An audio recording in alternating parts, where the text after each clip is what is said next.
Welcome to this explainer. Today we're throwing two absolute heavyweights of wealth building into the ring together, a physical rental property and a savings insurance fund. We're kicking things off with exactly 6 million Hong Kong dollars. We're going to completely bypass the conventional wisdom today and just dive straight into the raw numbers, the hidden costs, and the long-term realities. So I want you to imagine you've got exactly 6 million Hong Kong dollars sitting right there in your account right now. Where do you park it to securely build your future? Now, I know most of us instinctively think of real estate, right? It's tangible, you can literally touch the bricks. But as we're going to see from the source data, that conventional wisdom, it often hides some pretty expensive secrets. Here's our quick roadmap for today. We'll start with that $6 million choice, break down the monthly cash flow showdown, compare the 14-year returns, look at the 20-year wealth gap, and then finally, we'll dive into wealth inheritance. All right, let's jump right into Section 1, the $6 million choice. The data we're looking at pits the traditional route of physical property, actual bricks, mortar, and a roof, against the highly streamlined approach of a savings insurance policy. So, on one side, you've got a physical asset that's exposed to the elements, and on the other, a pure financial instrument. It's a classic matchup. Keep this crucial anchor in mind for our entire timeline today. Both of these pads begin with the exact same initial value, 6 million Hong Kong dollars. There are no leverage tricks here, no skewed starting lines whatsoever, just a straightforward apples-to-apples baseline. Moving on to Section 2. This is the monthly cash flow showdown. Now, on the surface, the property generates 19,000 Hong Kong dollars in rent, while the savings policy generates a $20,000 dividend. Honestly, it looks incredibly close. But the defining contrast here, and this is super important, is the friction of actually holding the asset. Look at the property's hidden drain. You've got management fees, government rates, property tax, and this relentless $500 in mandatory ongoing maintenance every single month. Meanwhile, the insurance fund? Zero management fees, zero rates, zero maintenance. It is literally frictionless.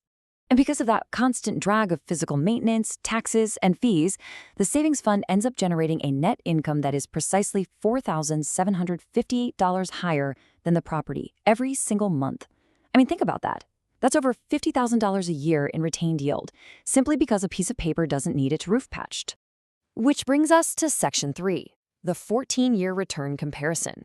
When we zoom out and look at the 14-year total return rates, the internal rate of return, or IRR, which is basically just a way to measure the annual profitability of an investment, stands at 2.96% for the physical property.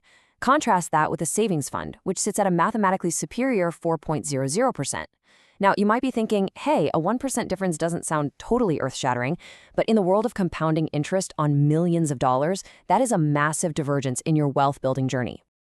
To really wrap our heads around why that return rate differs so significantly, we have to look at the cumulative drag of those holding costs we focused on earlier. Over 14 years, property maintenance alone, and we're talking just the repairs and upkeep here, not even the taxes or the management fees, drains 84,000 Hong Kong dollars from your total returns. That is real, hard-earned money just vanishing from your bottom line just to keep the asset functional. Over on the insurance path, the maintenance cost remains exactly zero. It's a really powerful lesson in how physical friction steadily erodes your financial performance over time. Okay, Section 4, the 20-year wealth gap. After 2 decades, this gap becomes genuinely staggering.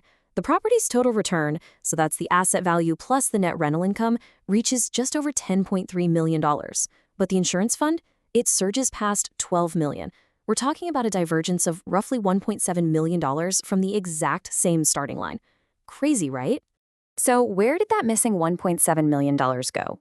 Well, it was entirely consumed by the friction of physical real estate. Over 20 years, management fees alone eat up $432,000. Rates and taxes consume nearly $278,000, and that maintenance we talked about, it balloons to $120,000. Over $800,000 literally bleeds out in mandatory upkeep, while the savings fund just quietly compounds without any interruption whatsoever.